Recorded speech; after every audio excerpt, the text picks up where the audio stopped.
All right, we'll call this monthly meeting of the Shell Rock River Watershed District Board. Item 2 is a public hearing on the administrative levy. We'll open the public hearing. Read this now.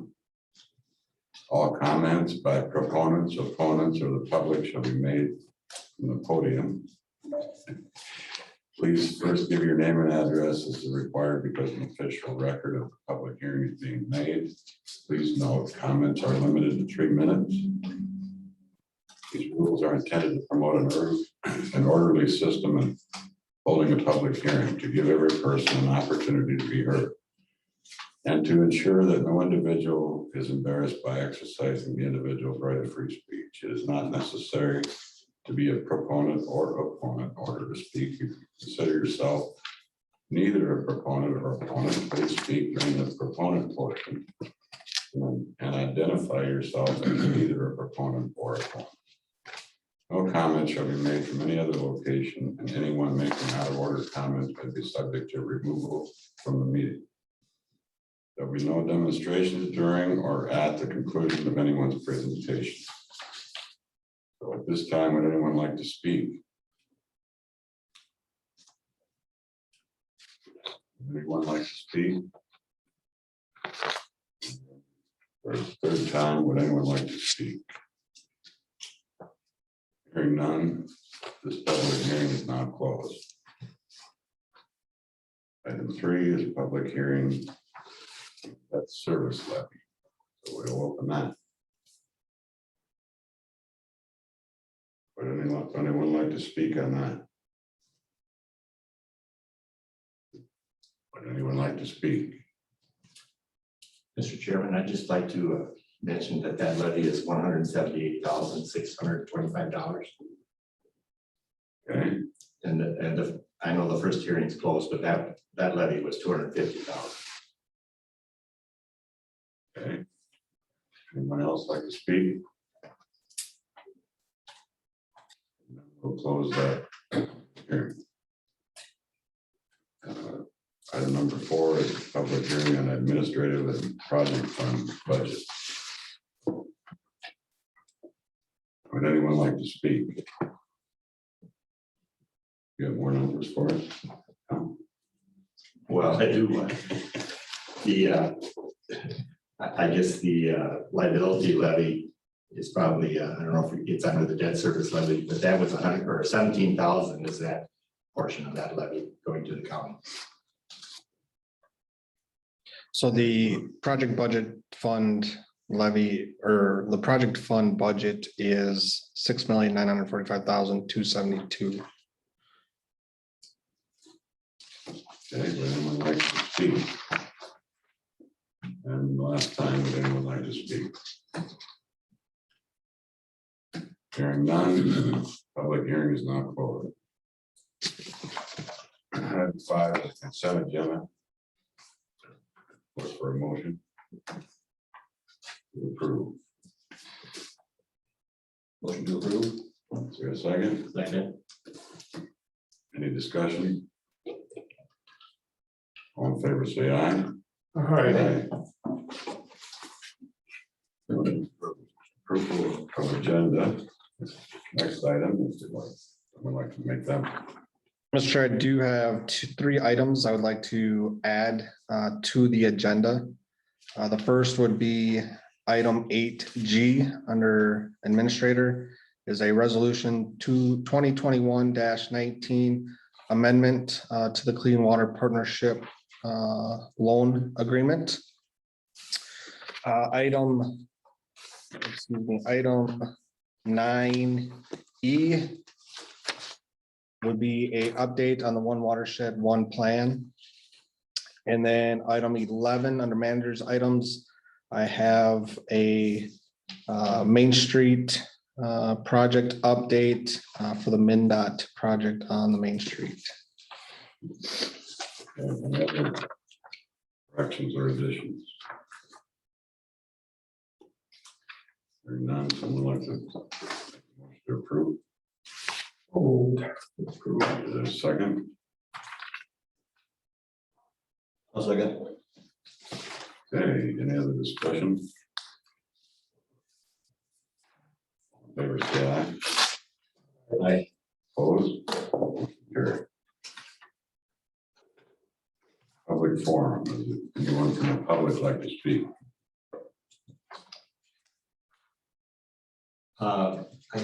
I requested the manager's item, so I don't know if you're gonna allow public comment on the, under manager items, but that's what I'd like, I guess. You like what? Public comment under the manager's item, is that okay? For your item. Yeah. Okay. Okay. Anybody else like to speak, public forum? None, we'll close it. Item 8, Andy. Thank you, Mr. Chair. Item 8A is a motion to approve the 2022 administrative levy and certify the administrative levy to the Freeborn County Auditor's Treasurer's Office. This is the first time we actually send our levy to the treasurers, and we then finalize it in December, on December 15th. So the admin levy, again, is for $267,000 If you remember, our admin levy used to be always $250,000. However, there is a liability insurance fund levy that we can include to help reduce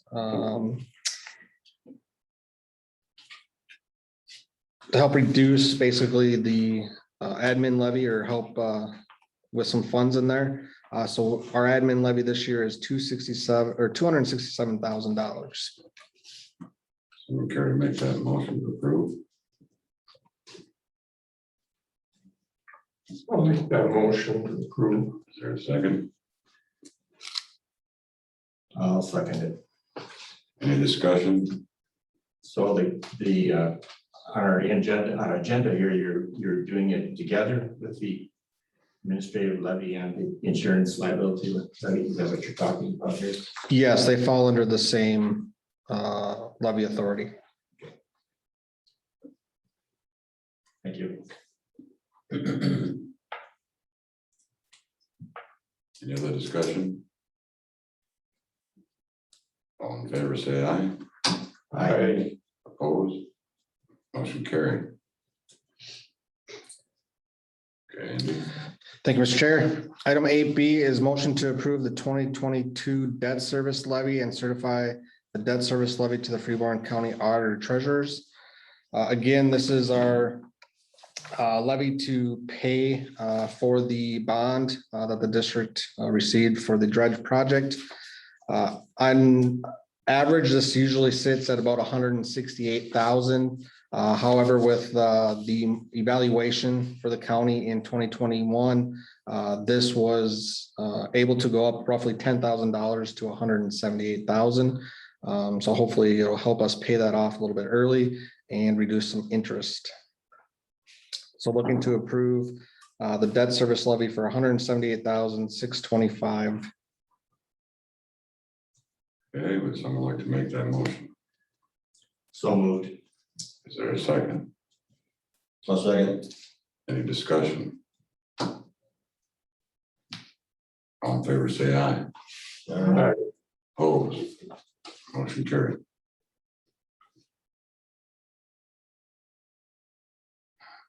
Item 8C. Again, thank you, Mr. Chair. Item 8C is a motion to approve the 2022 liability insurance levy and certify the liability levy to the Freeborn County Auditor's Treasurers. Again, this will be done with the administrative levy, but because it's new to the district, we thought it was best to have a motion to approve the 2022 liability insurance levy with the admin levy. And again, that's for $17,000. I'd like to make that motion. So make that motion. Is there a second?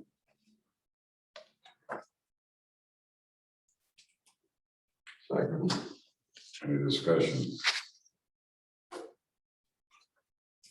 All in favor, say aye. Aye. Opposed? Motion carried.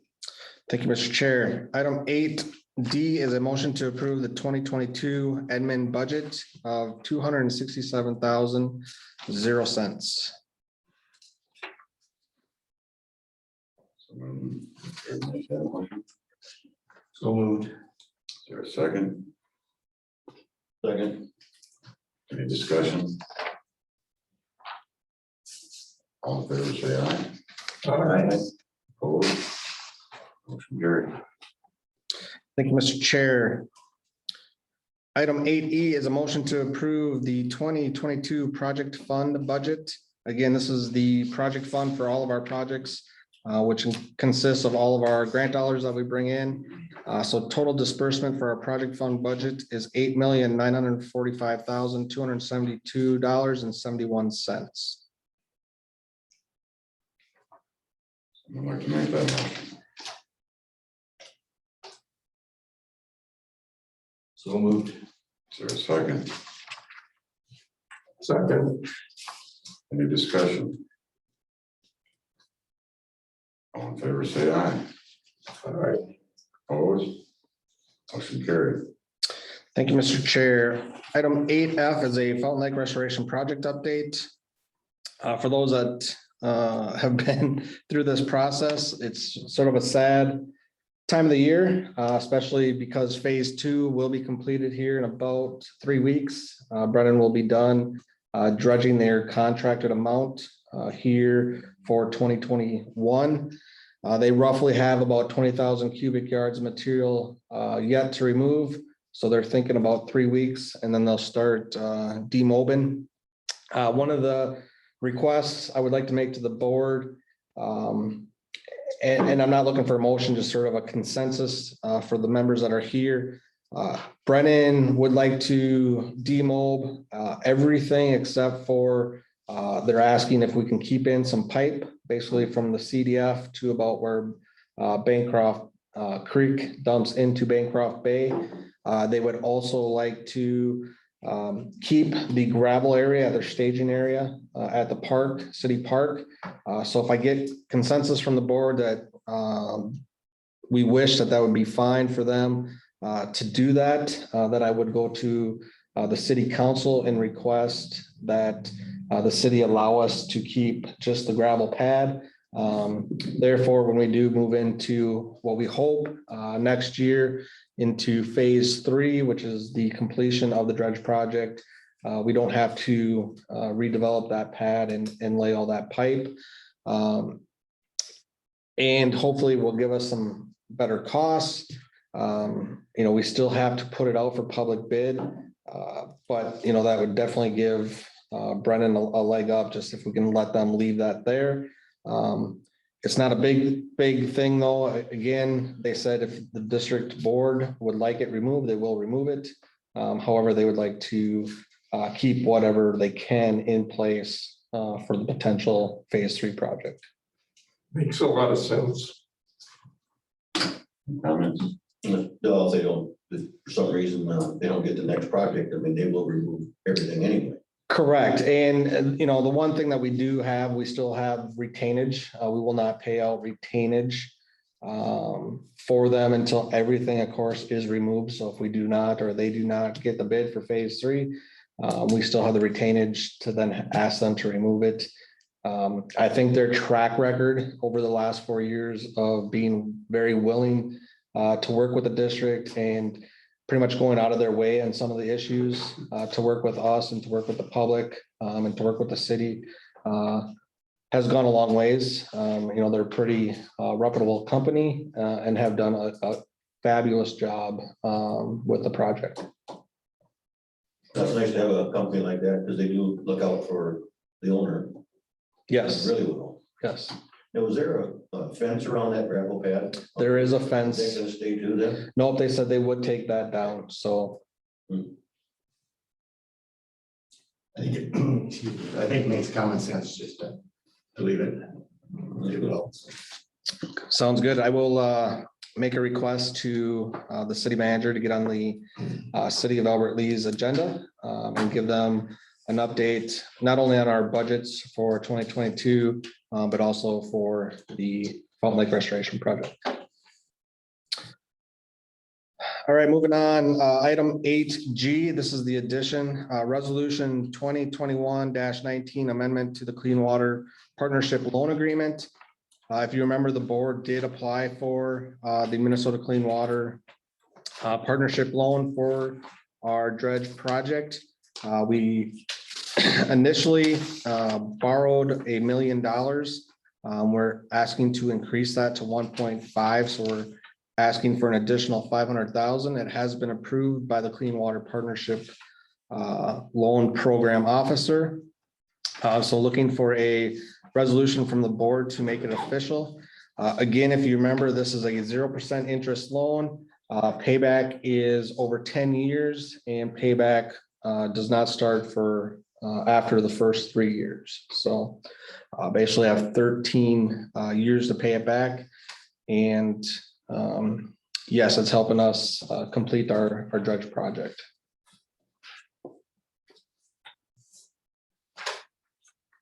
So. Yeah, who's gonna read the resolution? I will read it. Resolution 2021-19, amendment to Minnesota Clean Water Partnership Loan Agreement. Be it resolved by the Shell Rock River Watershed District Board that as project sponsor and loan sponsor on April 13th, 2021, the board passed a resolution to enter into the Minnesota Clean Water Partnership Project Implementation Loan Agreement along with the Minnesota Pollution Control Agency to conduct the Fountain Lake Restoration Project.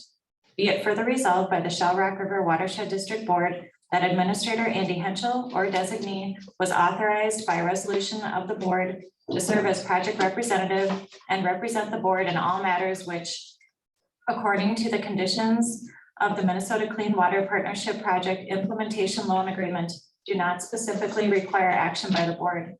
Be it further resolved by the Shell Rock River Watershed District Board that Administrator Andy Henschel was authorized by resolution to execute a loan disbursement request for the above referenced project to the Minnesota Pollution Control Agency on behalf of the board.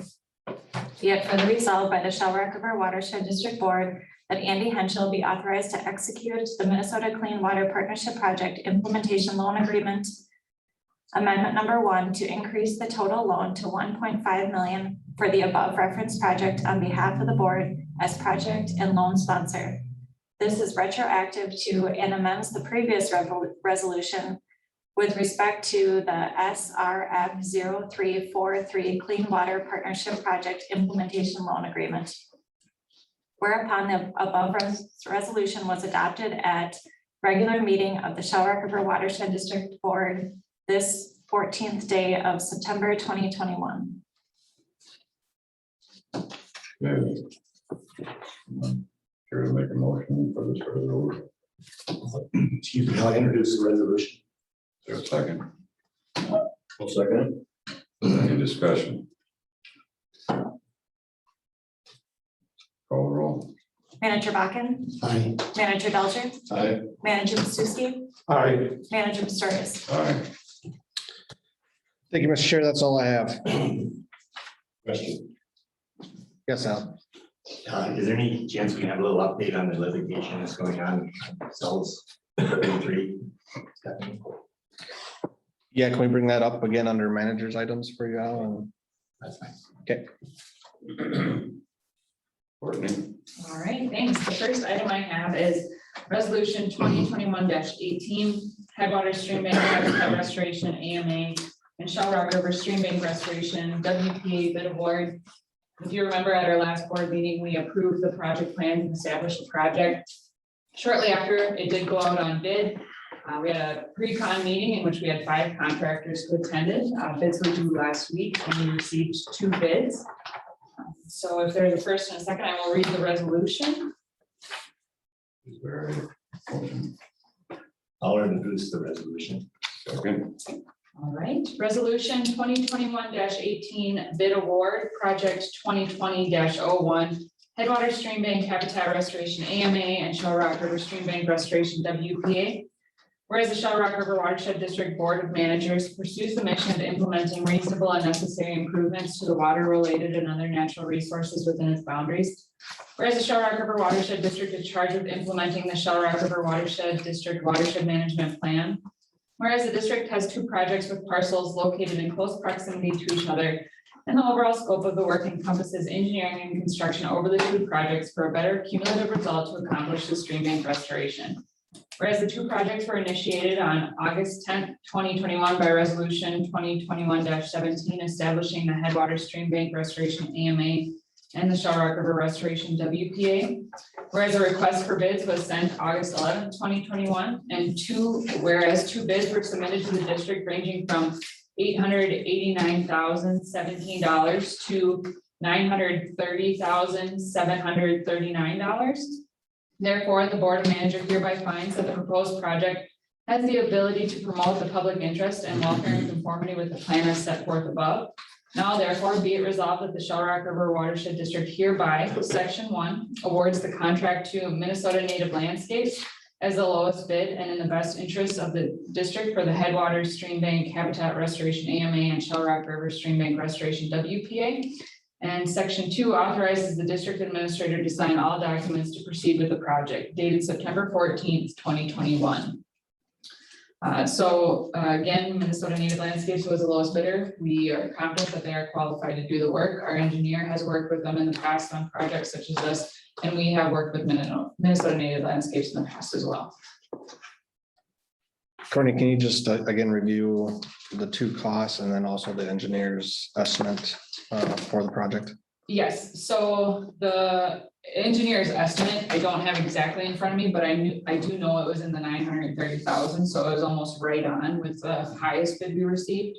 But the lowest bid that we received, which we are accepting, is $889,017.00. So they came in slightly underneath engineer's estimate. And only about 40,000 apart. roughly. Correct. So they were pretty close in bid. Go ahead. Any other discussion on it? So, yeah, we're all bidding the same thing, and so are they gonna start that this winter then? Yep, so we'll be sending out the notice of award and then the notice to proceed once we get all the information back, and the plan is for them to start over winter months. And so if it's approved, that actually leads into my next item. Any other discussion? Please call the roll. Manager Bachman, Aye. Manager Delcher, Aye. Manager Suski, Aye. Manager Pistorius. Aye. Thank you. So the next item is a motion to approve easement with David and Susan Henningsted. So on the WPA portion of the project, in your packet, there is a little map that is attached. So from our understanding that there's an old, I believe it's an abandoned township road, but there's a parcel that our access to down there. We're gonna have to use just a little bit of the neighboring landowner's field to be able to get around the erosion areas to fix that. The goal is that we're gonna be doing construction when crops are gonna be off of this field, and then also when ground is frozen, so compaction should be almost hopefully non-existent, being that it's frozen material. But as a result of this stream bank restoration project, we do need a temporary, we're looking at about 1.5 year easement with David and Susan to be able to access their property. We're looking at only about 200 feet by 50 feet would probably be impacted by crop ground. The rest is just native grasses that we will be able to drive on, and that's split ownership between the DNR and David and Susan. So again, this is just gonna be a temporary easement as a result of this project. They're not on Iowa. Correct, they do live in Iowa, but they own land in Minnesota. I would also like to point out that we have, we've been working with Ethan, who is doing the easement work, and there's been some talk back and forth, so there might be some slight revisions to the easement that you have in your packet, but it wouldn't be anything that's outstanding as far as changes, just small agreements. Or make a motion to approve. Motion to approve. Second. Any discussion? All in favor, say aye. Aye. Opposed? Motion carried. Thank you. The next item I have is a little sand update. So we did submit for our phase 11 request, which is requesting $3,604,600. We were selected for a hearing, so Andy and I went up and testified on September 1st for our proposal. I think all went well. We did receive a few questions, and they were clarifications on the timing and urgency of doing these projects and working with landowners, as well as clarifications on our previous allocations, as we still have some outstanding funds. But if you remember, I did one of our board meetings, we kind of gave a progress report of each of those projects, and so we disseminated something very similar to that to the Sam's Council for them to view. And then we also got questions on a Bowser request. And I don't know if Andy, you want to talk about that or not, in respect to time. Yeah, I can talk about just a little bit. One of the questions was a previous interview before ours was a request from Bowser. I don't remember the dollar amount, roughly 5 million to assist watershed districts with Lessard Sam's Outdoor Heritage funds for projects. And I believe, and Courtney can correct me if I'm wrong, but I believe their reasoning was because the administrative burden for Lessard Sam's grants was, watershed districts felt that they were pretty large. However, I would also like to add, it's SWCDs too, not just watershed districts, so SWCDs and watershed districts. yeah, but their focus of their conversation, I think, was towards watershed districts. Anyways, that don't matter. However, we were asked if we would work through Bowser for our grants or for our projects. And my comment to them basically was, no, we like to keep it local. We like to have control of our grant sources. This actually, to me, just adds another layer of administrative oversight. And actually, if you look at our grants, administrative duties for our grants, our Bowser grants are way more time intensive and staff time intensive for the administrative portion rather than our Lessard Sam's grants. I commented as nice as I could to say, no, we would still be coming to Lessard Sam's with our own grants. And just on a more personal note, or what I feel about Bowser, Bowser already gets quite a few dollars from the clean water sales tax piece already. I don't know what that total amount is, but it's over 20 million. It's probably closer to 35 million that they already received. As far as a administrator now that sits on the MAWA, which is the Watershed District Administrators Board, we have never heard any watershed district come to us as an organization and say that they don't apply for Lessard Sam's because it's administratively burdensome to them. So I don't know if they have some other arterial motives of why they're requesting it. Personally, I think they do, but we won't get into those here. So yeah, it was just a question from one of the members of the board, and I answered it to what I feel is best for us as the Shell Rock River Watershed District. Another thing to add, it was, you could only apply for funding. So say if Bowser did get their allocation of $5 million, you could only apply for Bowser's portion of it if you had an approved one watershed, one plan. So it was kind of restricting that you had to have an approved one watershed, one plan to be able to even get funding. And I do believe that it was just funding for easements for protection it wasn't for actual, like on the ground BMPs. I believe it was just for easements when I read the application. So we'll see what happens. The next board meeting for Lessard Sam's is October 7th, and that is where they do the allocation meeting. So hopefully in October's board meeting, we'll come to you with a good amount, and hopefully we get some funding on Lessard Sam's as a result. So that's my update for that. Next I have is a Bowser Conservation Project Tour recap. So on August 25th, the Bowser board came down and toured Mauer and Freeborn counties. And both the City of Austin were there, the Bauer SWCD and Cedar River Watershed District, as well as Turtle Creek, and the Freeborn SWCD, as well as the Shell Rock. We're able to highlight their projects that they have completed. There was 2 buses that were driving the Bowser Board tour around. Projects of ours that were highlighted were the Owens and Wasmo and wetland restoration. And then we had the opportunity to speak over lunch, and we talked about Fountain Lake and what our monitoring approach has been, and talking about the dredging project. So it's great to have those people down and be able to highlight some of the projects that we've completed. If there's no questions. And it sounds like you did an awfully good job doing that with all the reports back from the other entities out there. You know, well, a job that the staff here at Shell Rock River did. That's great. It was fun to see that in here. And the last item I have is a One Watershed, One Plan update. If you're a member of the policy committee, Mick, which you are, and I believe I've seen it too, but we do have the draft plan that is out for informal review right now.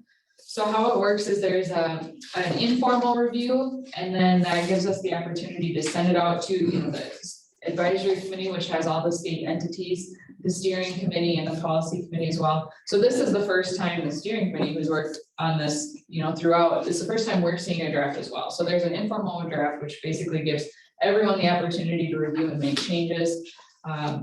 We work with our consultant to then finalize those changes, and then it goes out for a formal 60-day review in November. So right now we're in that draft review time. If anyone from the board is wanting to look at that plan, it is quite hefty, but I can get you the link to be able to download it, or if you want a printed copy, just let me know and I can print one out. But yes, it is available for review, so if anyone wants to read it and submit some comments, they are more than welcome in this informal draft period. So if everything goes good, then when are we expected to have a plan? It wouldn't be sometime until next spring, because we're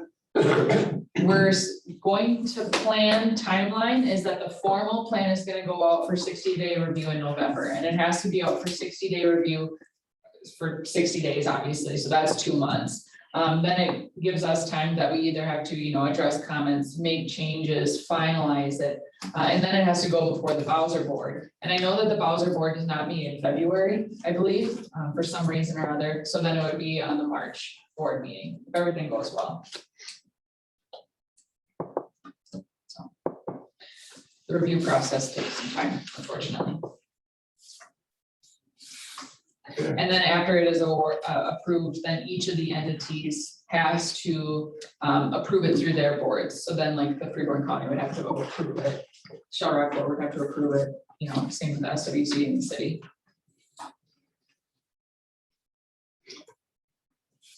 Thank you. That is all that I have. Okay. Got your reports. Rick, I do not have anything. Joe, As far as I know, there hasn't been a meeting. okay.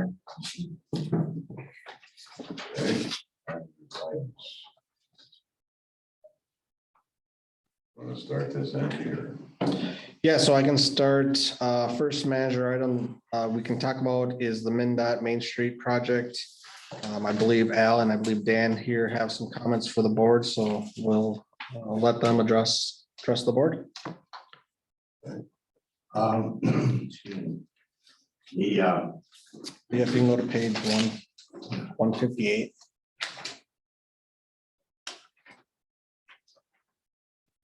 Did you share it from the Zoom page? Did you? No, I'm saying, how do I get down that? So you can move that little talking icon and see the page numbers.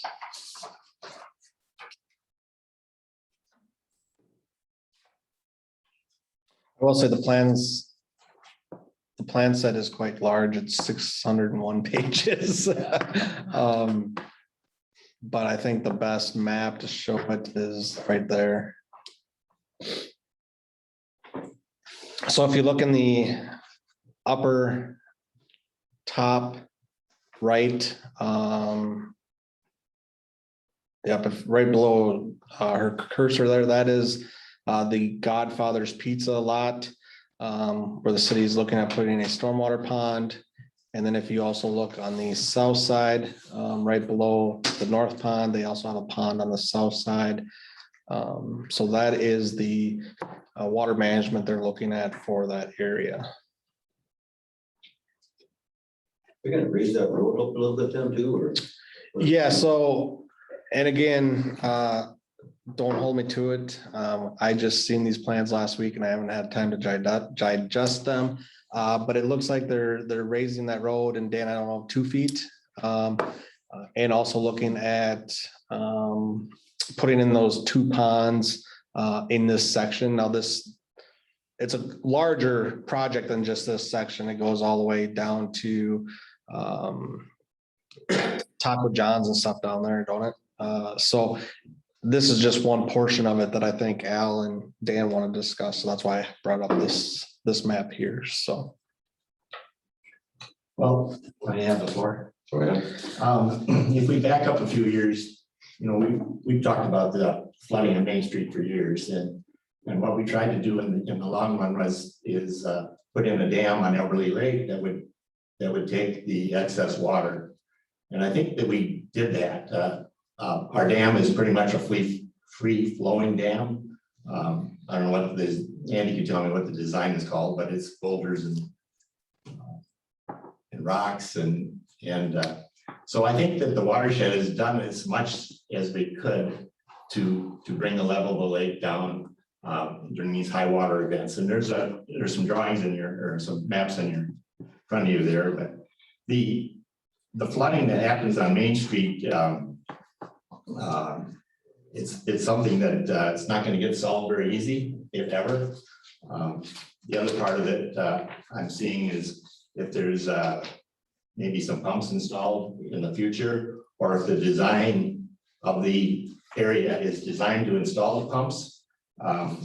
If you go on the Minnesota DO2 website, they list we started in spring of 20 on the design, and then the community outreach and was going into the summer of 21, and then the final design goes into this fall. So I guess I'd like to see the watershed step in a little bit and maybe help with the design a little bit, or give some ideas. Or the public hearings that were held were Zoom meetings, or as far as I understand, most of them were.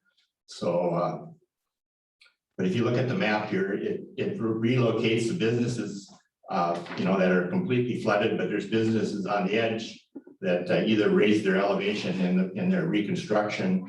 I think McDonald's, I don't know if they raised it, but they're out of the water. But you know, the Union Center is gone, some other bit on the other side. Now the Godfather's building is going to be gone. So I'm just trying to help the businesses that remain, do the best we can to solve the problem. We've installed stormwater ponds, you know, on the Pickerel Lake sub watershed, like you just talked about the Owens one. We've done stream bank establishments. You know, we've tried to do everything we can to minimize this, is what I think is the watershed district. So, but I'd like to bring it up today for a little discussion, and maybe the watershed can have a little more input on it. Supposedly, we were a sponsor of the original information. The project is $10,625,000, but us helping in the $4.854 there. So I guess I'd like to have Dan comment if he can a little bit more. I'm just getting up to speed on it here the last couple of months. So thank you. Go ahead, Dan. Thanks. Dan Norman from Hanson Tire, in this case. Yeah, I think that what Al said and Andy is pretty accurate. I think the two things that I think about a lot is when the bonding committee was looking at this project, I got a call from the city and was asked if I would visit with some of the members, since I used to be the chair of the capital investment committee. I said, yeah, I'd be happy to do it. Jumped on the bus, I think, at the new Edgewater Pavilion, and came by our store. First thing I wanted to tell them, and same thing I'll tell you, same thing I told the city, is don't do this for us. We've been more concerned that the fix would be worse for us than the problem, because the flooding has never really impacted us. It doesn't happen over a 2-year period. The longest shutdown of Main Street in the last decade, I think, has been 2 weeks. We can deal with that. So we haven't been ever pushing for any of this, frankly. But I said, sure, it's the right thing to do for the community. I'll be happy to help try to push this project forward. And what I was given this to talk about, and you can see it's got the big picture when we shut down for 2 weeks on there again. And I don't know to the extent that the watershed board was really involved, or that the city took some license with the watershed to include them in this material. Don't know, doesn't really matter, but I just thought that was interesting, because I don't know what impact that had on your bonding request.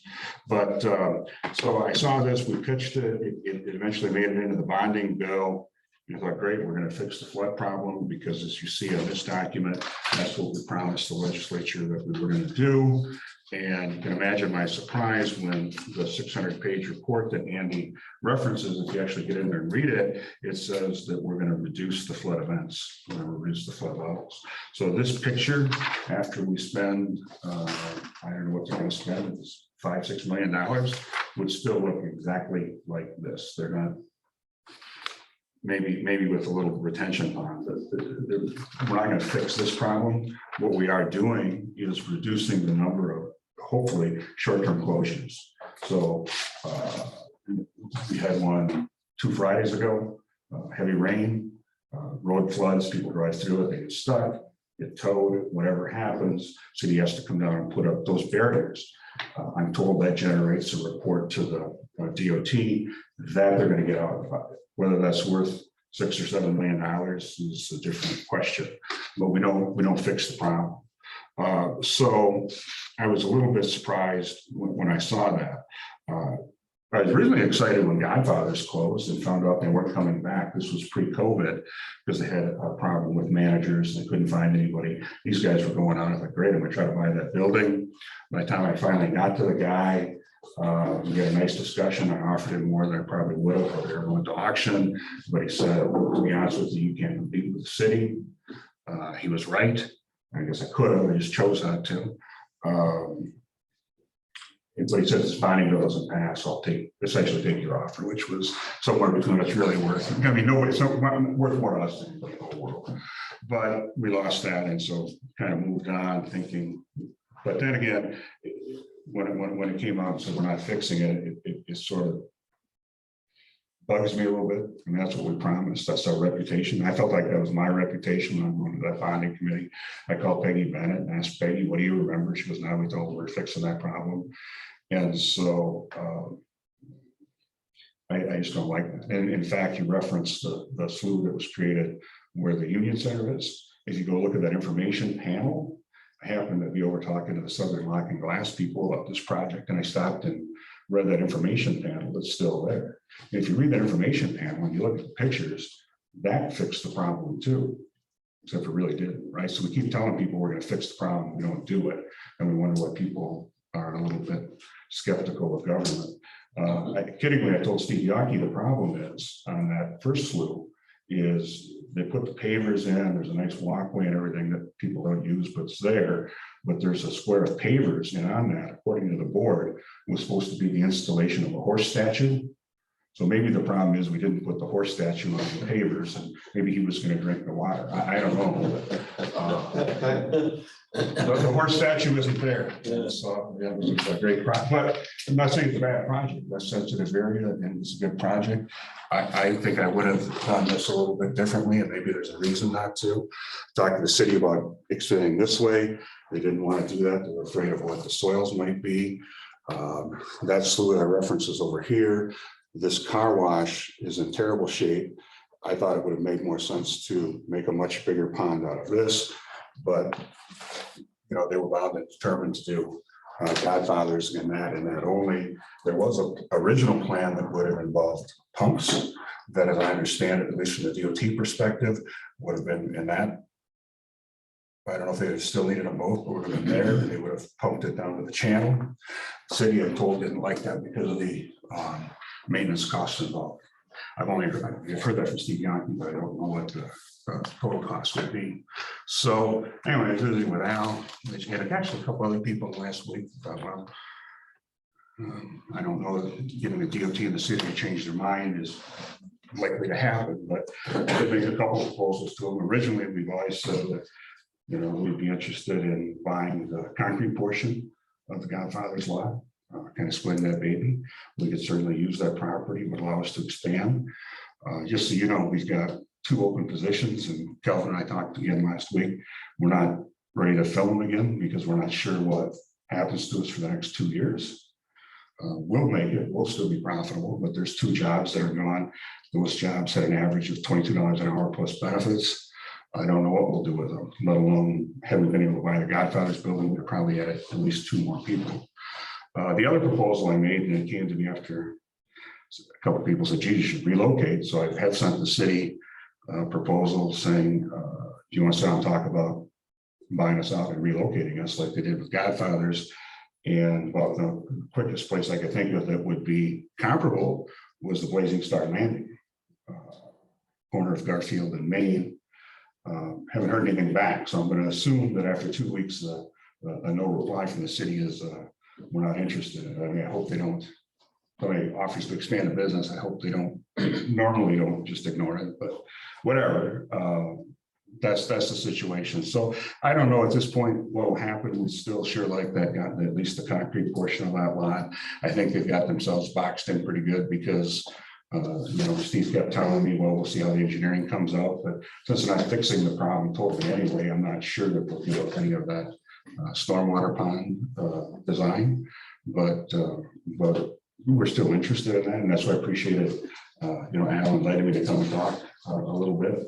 I'm not sure how you could help, but we'd appreciate any help. The other document I think I gave you, and I don't know how much Judy had to do with this, but I see your names on it, but it doesn't look like her work.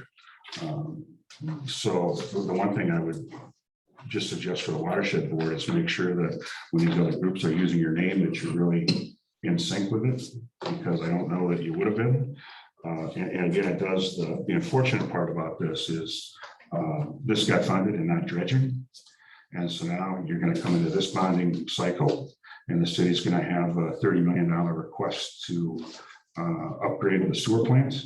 And the watershed board is going to have a $7.5 million request to dredge. And I don't know how that's going to shake out.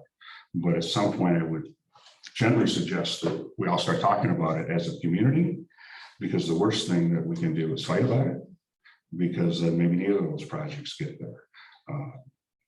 I don't know how we get them both. I mean, I have to think about the best approach to that, but I think that's going to take some thought discussion, because the city will push pretty hard on that storm burner, which is unfortunate, the sewer upgrade plant, because frankly, we're spending $30 million isn't the result in a lot more clean water, but that's a different story. But so this getting funded, which I think is a DOT item. They kept saying it's a city item. You know, that is Highway 65. If they were that concerned about it, they would have fixed it 30 years ago. I don't know how you fix a lake, though. Really, you're at lake level. That's why it's never bothered us when that lake is. The other thing that if you don't know, and part of the problem is is it still the DM&E or whatever the railroad is? It's not the UP. If you ever look, they've got a trestle bridge that runs across, and when the level comes up on this side of it, that bridge itself acts like a dam. And, you know, the railroad isn't too interested in spending any money to fix that. I don't, you know, we're not gonna make them do it. So there's some things that we can't, as much as we want, we can't really control Mother Nature. We can't really control the level of the lakes, and we can't control the railroad. So we keep spending money, throwing money at the problem, and it's not gonna go away. And, you know, again, I just wish we wouldn't sell projects as, hey, we're gonna fix this when that is what we really, I'm not even sure we can fix this. The DOT tells me they could fix the road portion of it by coming up 5 feet. But they said the resulting flooding that would cause would probably take us and other people out. So that's just not really feasible to ever build it that way. So your other choice would be to buy us out, probably, I don't know how much else it would take. But it would be more than us to fix that problem. Maybe it would, I don't know what it would be with a 2-foot increase, it's hard to say. But that's where we're at today. So I guess what I'm here to say is, we're trying to figure out how to hire more people and pay more taxes and thought we had an opportunity and maybe we still do. So that's kind of the, for me, an abbreviated version of what's on my mind. But Andy's also right. It's really 2 projects. There's the city project, which is the stormwater, and it really is a city project. It's not a city, it is a city project. The rest of it is a DOT project, the stuff out on, which I think is a whole other issue that'll be interesting to see how it comes out. But, gonna drive a lot of traffic to Southeast Marshall. Not my worry. I don't think we have any questions that we have to answer. Other than that, thank you for your time. Yep, thanks, Dan. Any questions, Al, or thoughts, or anybody else? I just wanted to bring it to the board, so everybody's got a idea what's gonna happen here. Yeah, well, we're not in charge of this thing. No, but I think we were initially a sponsor in the beginning. You know, Offer some thoughts. We had a 2-week event for 10 years. That is, I agree with Ben, that's livable. And with the lake level, I don't think there's any fix to it. So The ultimate problem is the Shell Rock River doesn't take the water away fast enough. Water's gonna be there. Yeah, it's definitely a tailwater effect that we struggle with here throughout the watershed. It's not just Main Street, it's other areas, even upstream. If you look at even the bounce on Fountain Lake can affect stuff, even further up into the watershed. I think when the district, and I will say the district did sponsor this. We did not sponsor it last year. I see they did use our name, because last year was our big push for bonding to finish up the dredge project. However, I believe in 2018, we did work with the city trying to promote this project. Again, I don't think myself anyways, never looked at this as a fix like this, the city might have sold. Yeah, it probably definitely helps with those short-term shutdowns. But this is a bigger issue, throughout the whole watershed. And I think that's again, why the district is really pushing, these new dam projects, also with a lot of our wetland restoration projects, our stormwater projects. Hopefully every little bit or every one of those projects helps a little bit. Now, do we need quite a bit more to get done to really, let's say, fix the project? Absolutely. There's a lot that needs to be done. Can it be done? Yeah, it's going to take time. It's going to take money. And Al, I do apologize. I did tell you that there was some pumps going in. I did talk with Steve, because when I first learned about the project, I was told that they were going to raise the road and put in pumps. However, Steve says now that they have the Godfather's location, they are no longer looking at the pumps option. But even if they look at the pump option, you still have the tailwater effect. So basically you're just recirculating water through the storm sewer infrastructure the city has already. in the past, we worked on some of these holding back water on that upper watershed. Correct, yep. Where like the one at my place would have been 90 acres. And maybe a 20-foot bounce could have been handled there. Yep.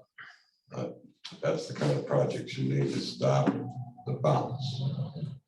Yes, and I agree. And we're working on, the big project that we're working with, or that Scott's working on in Bancroft, that has a large wetland restoration. I want to say, that one's probably not as big as yours. It's probably 20 acres in size, Scott. So the more of those projects we do, definitely the more will help. I know at the time we were looking at quite a few. Yes, yep, Thought process has got to continue. absolutely, yep.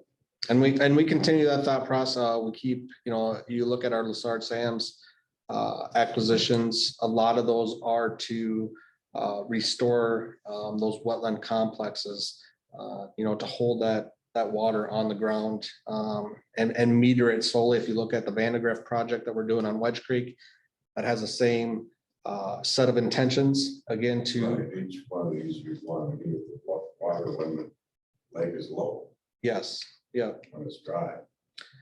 So as far as what portion the watershed district has with this, really the only communication that we had, because we have no permitting authority, we don't require DOT to come to us for permits. So the only really interaction we've had is just sending them our rules and make sure that they follow our rules. Which in an area like this that already floods, it's, What year was this worst 2 week flood? 3 years ago? Was it 18? Is it, I think, maybe 18 here? So it's remember, it says that. yes. Yes. So if you raise the road, that's just gonna act as a dike, catching all the water coming down the hill from downtown, right? And the ponds aren't gonna hold that much water. No, but it would raise it so the water doesn't sit on the road enough, so Dan's right, it would help for the short-term closures. But yeah, it's not big enough. People can drive on the road, but they're still gonna have water on both sides. So I think in my head, the question is like, it's really the best way to spend $7 million to do this. And I would argue that you guys are better off trying to fix the problems of a fountain lake. Try to retain water. To try to retain it when it's already there, I guess it's a really expensive proposition. We're just having a conversation here with talking about things, so. The waste treatment plant. Last time it was built, the federal government put money in it. Like 95% of it. I don't know, I don't know what that number is, but That was about 30 Over 80 million. for sure. That was about 30 million at that time. So. I do think that gotta get the federal government involved and the state. And the county, and everybody involved in that project. Because I have no knowledge of it. However, we had anything to do with it. As far as dredging Fountain Lake, it's 100-year project. We need to finish it. If we don't, that'll be a tragic loss to this area. So here's your chance to finish a 100-year project for $7 million. Don't put that in the same basket as a sewage treatment plant. Because the fact is that they're both bonding at the same time. They don't have anything to do with each other. I agree with you. That's just not how it's going to be seen. But it's the unfortunate part.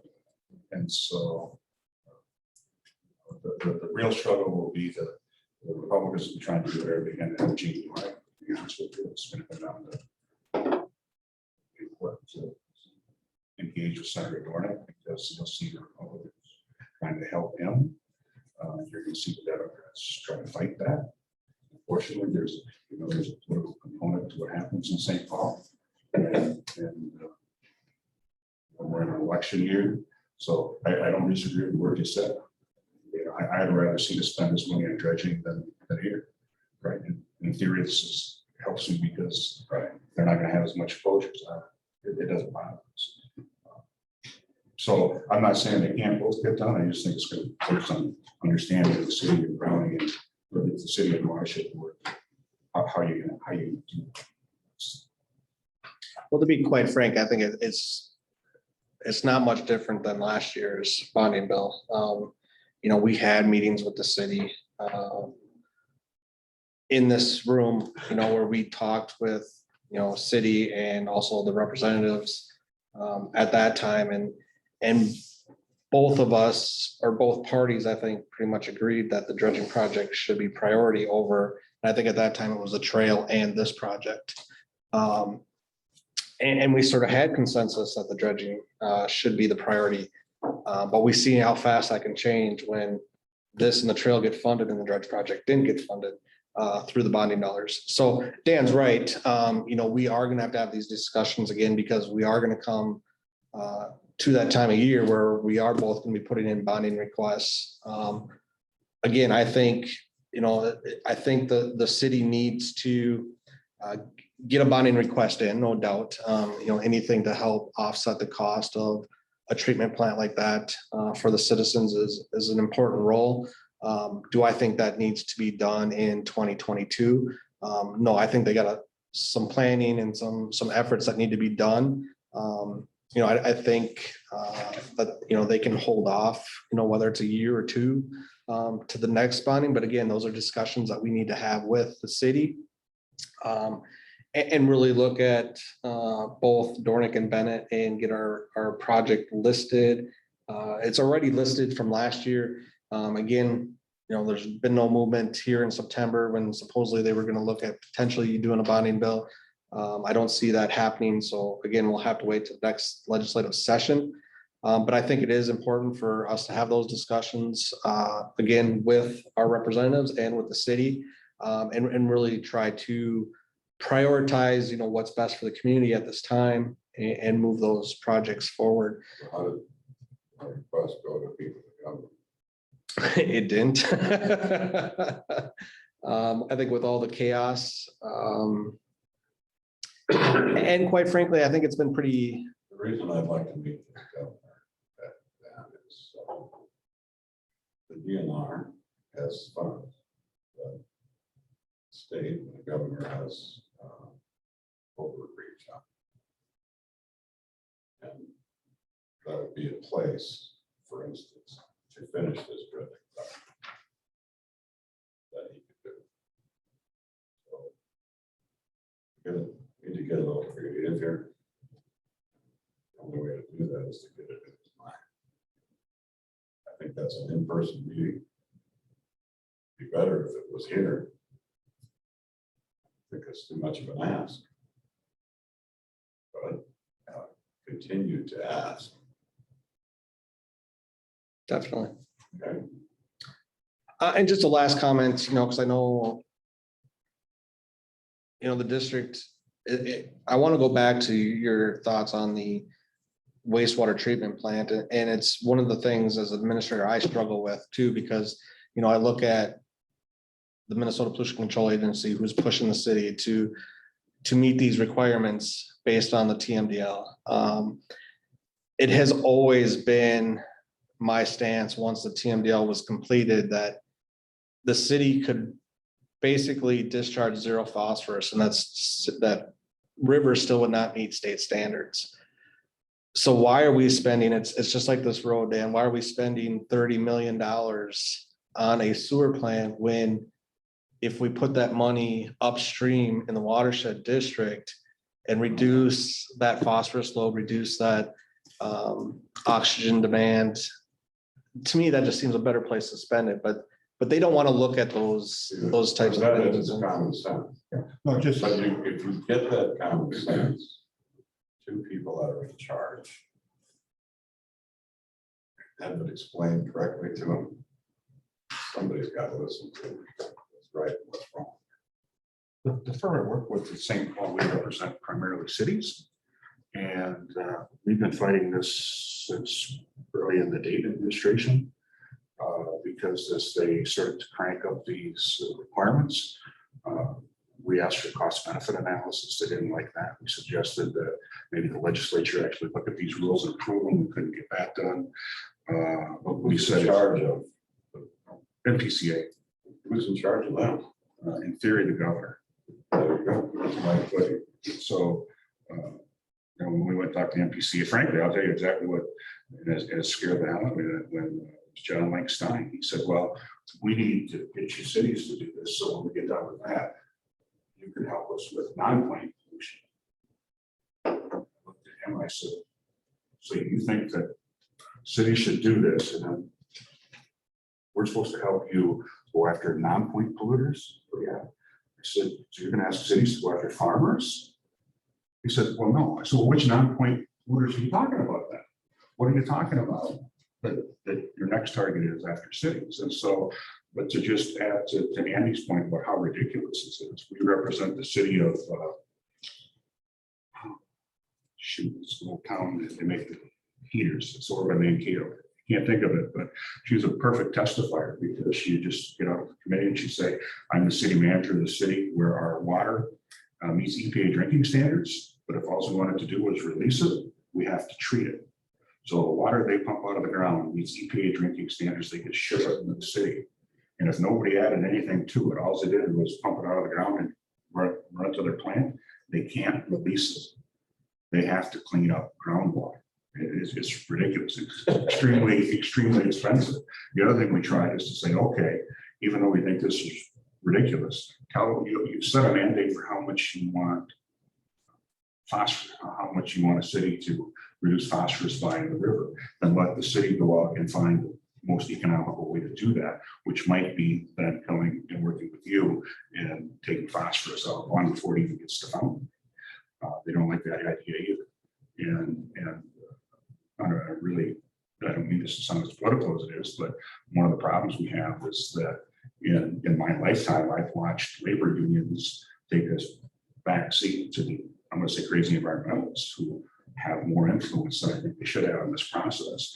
And when we start talking about cost benefit analysis in the same meeting with Commissioner Stein at the time, their staff just said cost benefit analysis with the environment doesn't work. It's the environment. You can't do that kind of analysis. They got their levels, that's not wrong. In the real world, that's not how it works. So, but that type of thinking is what results in us spending $7 million here rather than $7 million somewhere else that might actually do some work. Yeah, and I would just want, last thing I want to comment on, and I think this is really, I think where the district has tried to pave the way. And Dan, I don't know what your feelings are, but we had a pilot project for credit trading. And when I envisioned us doing this pilot project, right now our pilot project's focused on stormwater.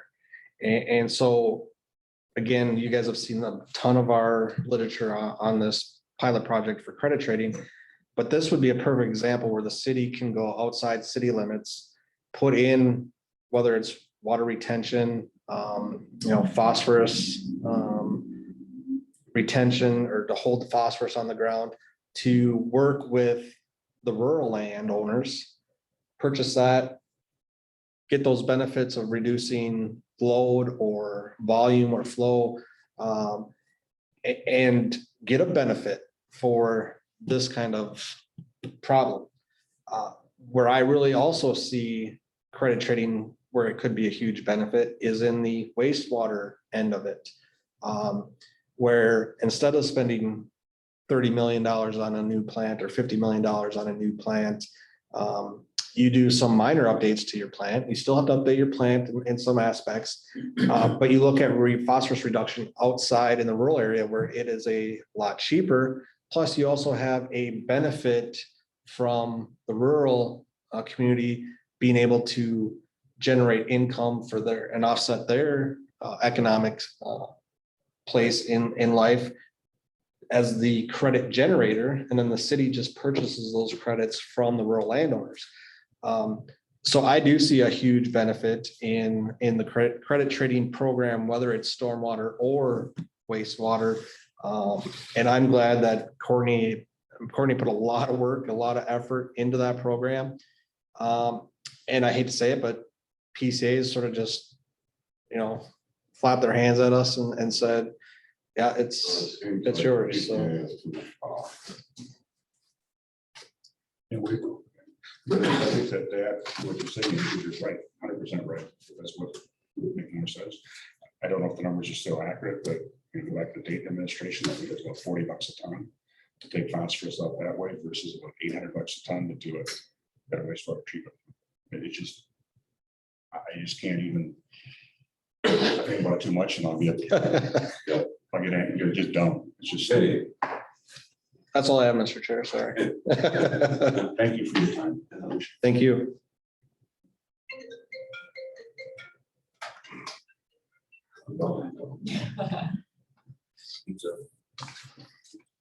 any other managers items? Is it allowed? We have a little update on cells 2 and 3. We have a little update on cells 2 and 3. Mr. Chair, may I? Do you want me to? Mr. Absolutely. So we did give an update, Manager Buck, and I don't remember if you were at the workshop. So we gave a pretty big update the last few times that we've met. So I'm going to back up. It's repeat for some of you. So the litigation was filed in April of this year. Over the course of the last few months, all of the parties have now been brought in. So that would include Veit and Randfall. At this point, as we've talked at nauseum, I think since last fall, the district has paid all required amounts under the contract. And we've taken the position that if there was extra work that was needed, rework that was done by Veit and additional oversight that was completed by Randball, that that's not something that the district owns, right? We are trying to be very conscious of the spending that the district has done. And it's not our fault that extra work had to be done. And so at this point, that's the issue that is being litigated. There are claims, of course, by Randball and Veit against the district for additional work above and beyond the contract price. And the district has counterclaimed against Randball and Veit as well for not completing the project, per the contract, and for engineering negligence against Randball. Essentially then, as we sit here today, it's been filed with the court and we are in early phases of what's called discovery. So that is the exchange of information back and forth. Your team here at the district has had lots of phone calls. We've done lots of work pulling documents to get it to outside counsel. Additionally, the next step yet this week, it will be going to attorneys for Randball and Veit, as well as all of the experts that have been hired in this matter. This will continue through approximately early next year. And we have a tentative mediation deadline of March of 2022 that's been approved by the court. So in between this time, we will exchange information and the experts will all complete the reports going into mediation. If we're unable to resolve it by next spring, then at that point, we'll engage in more thorough discovery and revisit with the court at that time. But unfortunately, we're dealing with significant engineering issues and it's a battle of the experts at this point. And it takes time for all of them to gather the information they need and come up with their opinions. What I'd like to hear is thank you. Yes. Any other questions? Thank you, Steph. Meeting? Yep, Mr. Chair, just to go over some of the upcoming meetings, we have the Water Resource Conference, which is virtual this year on October 19th through the 20th of 2021. If any of the board managers would like to attend that virtually, please let Leah know and she can get you signed up. We got the Bowser Academy, which again will be virtual this year, October 26th through the 28th. Again, if there's any items on that that you would like to attend virtually, please let Leah know. We probably will have some staff attending that one virtually. So the MAUD Annual Conference and Trade Show is December 2nd through the 4th. Again, this one is in Alexandria. This is not virtual. This is the yearly conference that MAUD has. and there's a lot of good training sessions, especially for new managers. I haven't seen the full list of programs, but once we get that, we will share it with you as well. And again, it's been on there for quite a while, is the Shell Rock River Watershed District's annual meeting. It still says to be determined. Staff has just been crazy busy with all the grant processes. I hate to say it, but the litigation. So we do not have this scheduled yet, but again, we will have it yet this year. It might be December, but we'll definitely get it on the books and get it done. So. I just do have one more comment. I got a message from a Bowser staff member and they said, on behalf of Bowser, can you please thank the managers for their support for the Bowser board tour? So I just wanted to get that. Seen that. Said you did a good job, you guys.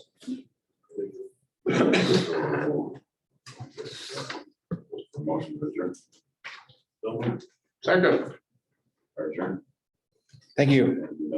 Leah,